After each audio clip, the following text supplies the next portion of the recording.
Hello everyone, welcome to my channel. तो भाई आज हम बात करेंगे हमारे नर्वस सिस्टम जो चला हुआ है हमारे एनाटॉमी के अंदर, उसमें कुछ आगे हमारे नर्वस सिस्टम की। तो इसमें जो हमारा नेक्स्ट नर्वस सिस्टम है वो है हमारा ऑटोनॉमिक नर्वस सिस्टम। तो इसमें हम देखेंगे कि भी हमारा ऑटोनॉमिक जो नर्वस सिस्टम होता है उसके अंदर क्या पाया जाता है। तो ऑटोनॉमिक का मतलब होता है स्वतंत्र, आजाद।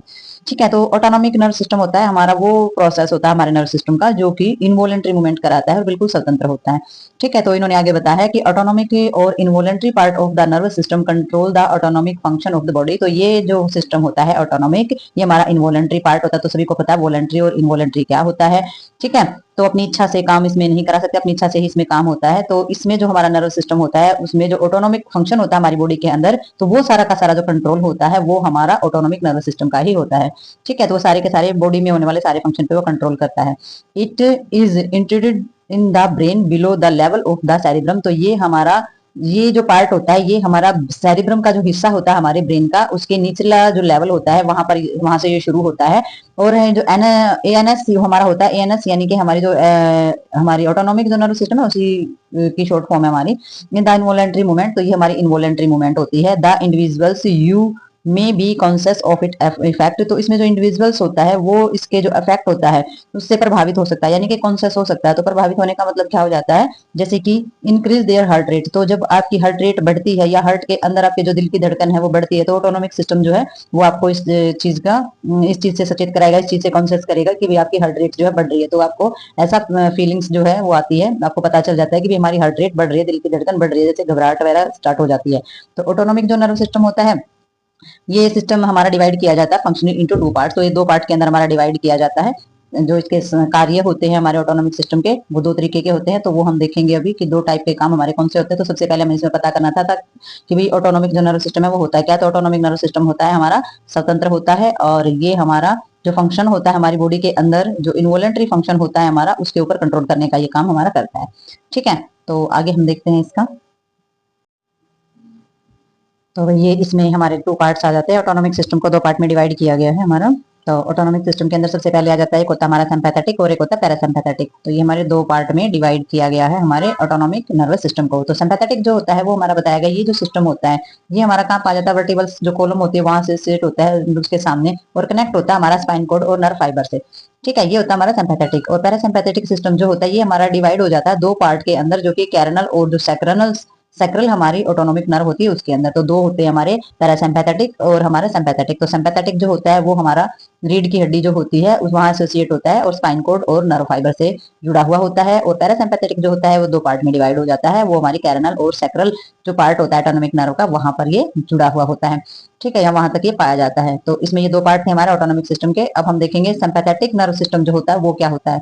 तो सिंपैथेटिक नर्व सिस्टम में इन्होंने बताया है कि ये जो नर्व सिस्टम होता है इसमें कंसिस्ट होती है डबल चेन, जो कि हमारे गैंग्लियोवोटिड जो कॉर्ड होती है वहां से जो बेस होता है हमारा स्कल का, स्कल के सामने का, तो वहां से ये वर्टिबल्स कॉलम से स्टार्ट होती है, और हमारा पेल्विस का जो अपोजिट पार्ट होता है कॉक्सिगस तक जो हमारा गैंग्लियन पेयर होता है वहां पर जाकर के इसका एंड होता है। तो आप देख सकते हैं कि कहां से स्टार्ट हुआ है हमारा, स्टार्ट हो गया है हमारा ये स्कल के बेस से, तो फिर वर्टिबल्स कॉलम के सामने से होता हुआ, और जो नीचे पेल्विस और कॉक्सिगस तक का जो एरिया होता है गैंग्लियन स्फीयर जहां होता है वहां तक इसका एरिया पाया जाता है, वहां तक इसका जो फैला हुआ होता है वहां पर ये मिलता है। और जो गैंग्लियंस होता है हमारा ये अरेंज होता है, इसके जो पेयर होता है वो डिस्ट्रीब्यूट करता है हमारे बहुत सारे रीजन। तो हम देखते हैं कि इसके जो पेयर होते हैं वो किस कौन सी जगह पर, कौन से स्पेस पर कितने पार्ट, और कैसे ये डिवाइड होता है और कैसे डिस्ट्रीब्यूट होता है, तो वो हम देखते हैं इसके अंदर।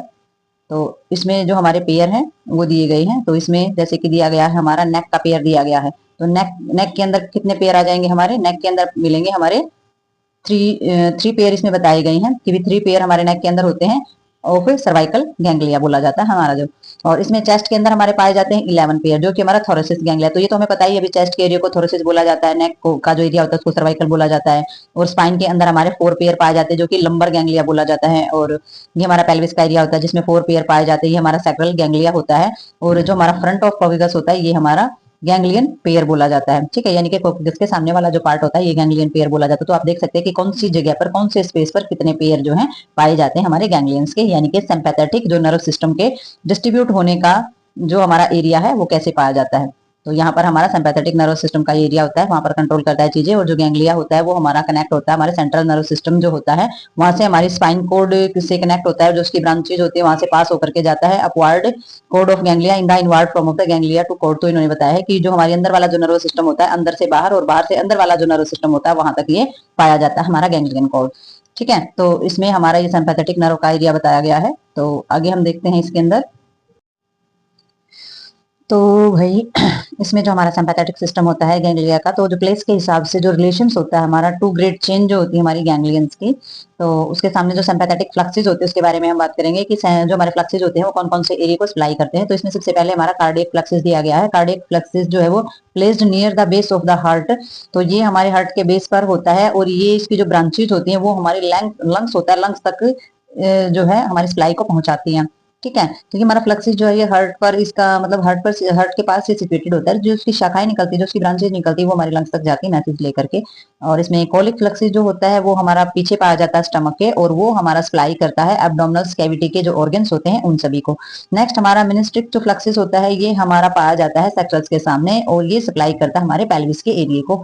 ठीक है, तो ये हमारा नर्व सप्लाई होता है सिंपैथेटिक के अंदर। नेक्स्ट बताए गए हमारे फंक्शन, सिंपैथेटिक नर्व सिस्टम जो होता है उसके अंदर पाए जाने वाले जो फंक्शन होते हैं, क्या काम वो करता है स्पेशली, तो उसके बारे में हम इसमें जानेंगे। तो सिंपैथेटिक नर्व सिस्टम जो है वो सप्लाई इन्वर्शंस करता है to the muscles of the heart, तो हमारी हार्ट में पाई जाने वाली जो मसल्स होती हैं वहां पर ये सिंपैथेटिक नर्व सप्लाई करता है involuntary muscles of the all blood vessels. तो इनवॉलेंट्री मसल्स, इनवॉलेंट्री मूवमेंट होने वाली जितनी भी हमारी मसल्स होती हैं हमारी ब्लड वेसल्स के अंदर होती हैं, ठीक है, विसरस या फिर हमारा स्टमक होता है, यहाँ पर इन पर जितनी भी वेसल्स और जितनी भी हमारी स्टमक की का जो एरिया होता है या पेनक्रियाज होता है या फिर हमारी इंटेस्टाइन्स होती है, तो इन सभी पर हमारी जो मूवमेंट्स होती है वो इनवॉलेंट्री होती है, और यहाँ सब पर हमारे सिंपैथेटिक नर्व सप्लाई ही कंट्रोल करती है। ठीक है, नेक्स्ट इन्होंने बताया जो सप्लाई होती है हमारी मोटर सेक्रेटरी फाइबर होते हैं, जो कि हमारे स्वेट ग्लैंड्स, इनवॉलेंट्री मसल्स और स्किन पर भी, स्किन के जो हमारा जो वर्क होता है, जो मूवमेंट्स होती है उन सभी पर कंट्रोल किया जाता है। और ये मेंटेन करती है हमारी जितनी भी मसल्स होती है उन सभी की टोन होती है, जो मूवमेंट्स करने का जो एक तरीका होता है, प्रोसेस होता है, उन सभी के मूवमेंट्स पर ये कंट्रोल करती है। और ये जिसमें इंक्लूड होता है टोन ऑफ इनवॉलेंट्री मसल्स या वोलेंट्री मसल्स, तो इसमें सारी की सारी वोलेंट्री मसल्स जो होती हैं उनकी जो टोन होती है वो सारी की सारी शामिल होती है हमारी सिंपैथेटिक सिस्टम के अंदर। अब हम थोड़ा सा जानेंगे, अब हमने सिंपैथेटिक सिस्टम के बारे में जाना, अब हम देखेंगे पैरासिम्पैथेटिक सिस्टम इससे कहाँ थोड़ा सा डिफरेंट होता है और कौन से एरिया में किस तरीके की ब्रांचेज उसकी जाती है। और तो वही ये है हमारे अलग अलग एरियाज, हमारे ये पैरासिम्पैथेटिक नर्वस सिस्टम आ जाता है इसके अंदर। तो ये होता है हमारा cranial autonomic are the third, seventh, ninth and tenth cranial nerve जो होती हैं वो इसके अंदर पाई जाती है हमारी। तो अब जो थर्ड है, सेवंथ है और नाइन्थ है और टेंथ है उसके अलग अलग एरियाज पाए जाते हैं, वो हम अभी देखेंगे। तो इसमें जो हमारा पैरासिम्पैथेटिक फाइबर होती है वो हमारी पास करती हुई जाती है ब्रेन तक, और वहां जाकर ये हमारे पार्ट में डिवाइड होती है और हमारा वहां का जो एरिया होता है उसको कंट्रोल करने का काम करती है। ठीक है, तो इसमें हमारा जो थर्ड कैरनल नर्व का जो बताया गया है, इसमें ओकुलोमोटर नर्व फाइबर जो होती है वो रिच करती है हमारे सर्कुलर मसल्स फाइबर को, जो इरिस यानी कि हमारे आईज में जो इरिस पार्ट होता है उसके चारों तरफ का जो मसल्स फाइबर सिस्टम जो हमारा होता है उसको स्टिमुलेट करती है, उसकी मूवमेंट्स पर ध्यान देती है, और जो हमारा पिपल्स का जो साइज होता है आईज के अंदर उस पर भी कंट्रोल करती है, यानी कि उसकी सभी मूवमेंट्स का जो काम होता है वो हमारा इसी नर्व के जरिए होता है। ये होती है हमारी थर्ड कैरनल नर्व, तो वही इस चीज को कंट्रोल करती है। नेक्स्ट हमारी जो सेवंथ इसमें होती है, सेवंथ हमारी फेशियल होती है, और नाइन्थ जो होती है वो हमारी ग्लासो फेरेंगल्स होती है। तो इसमें फेरेंगल्स हमारी फेरेंग से जुड़ी हुई होती है, फेशियल हमारे पूरे फेस से जुड़ी हुई होती है। तो इसमें मोटर और सेक्रेटरी जो फाइबर होती है वो हमारे स्लेवरी ग्लैंड्स तक पहुंच जाते हैं। ठीक है, तो ये हमारे अलग अलग एरिया हैं जो हमारी सेवंथ नाइन्थ वाली, सेवंथ है, नाइन्थ है, थर्ड है, ये हमारी जो नर्व होती है हमारी अलग अलग, ये हमारे अलग अलग स्पेस को जाती हैं। जबकि हमारी जो वेगस नर्व होती है, तो वेगस का तो हमें पता ही है, ये हमारी टेंथ कैरनल नर्व के अंदर आती है, और ये बहुत बड़ी ऑटोनोमिक नर्व हमारी होती है, यानी कि सबसे बड़ी ये हमारी होती है। और इसमें क्या होता है, ये हमारी बहुत ही वाइड एरिया होता है इसका डिस्ट्रीब्यूशन का, यानी कि जो फैलाती है, जो ये देती है, नर्व की जो ब्रांचेज जिसकी जाती हैं वो बहुत ज्यादा मात्रा में जाती हैं, बहुत एरिया इसका विस्तृत होता है, और ये सेंड करती है हमारे fibre number of the glands और ऑर्गन, बहुत सारे हमारी ग्रंथियां, बहुत सारे हमारे ऑर्गन्स को ये फाइबर भेजती है।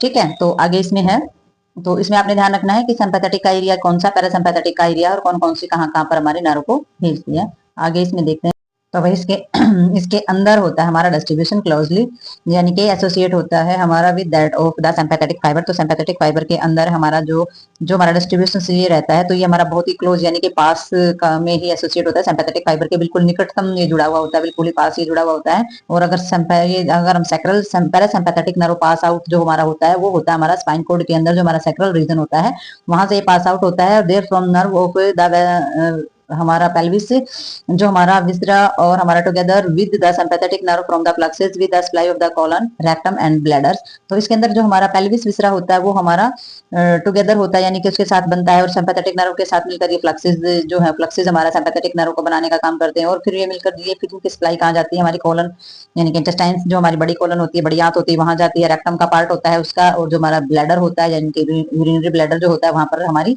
पहुंच जाती है। तो ये हमारा पैरासिम्पैथेटिक नर्व का एरिया होता है जो हमारी यहाँ पर सप्लाई करती है। तो ये जो था हमारी इन्फॉर्मेशन थी हमारे पैरासिम्पैथेटिक के बारे में।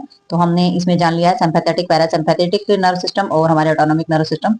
तो आई होप आपको ये समझ में आया होगा। तो मिलते हैं किसी नई वीडियो में और नई इंफॉर्मेशन के साथ, तब तक के लिए बाय बाय।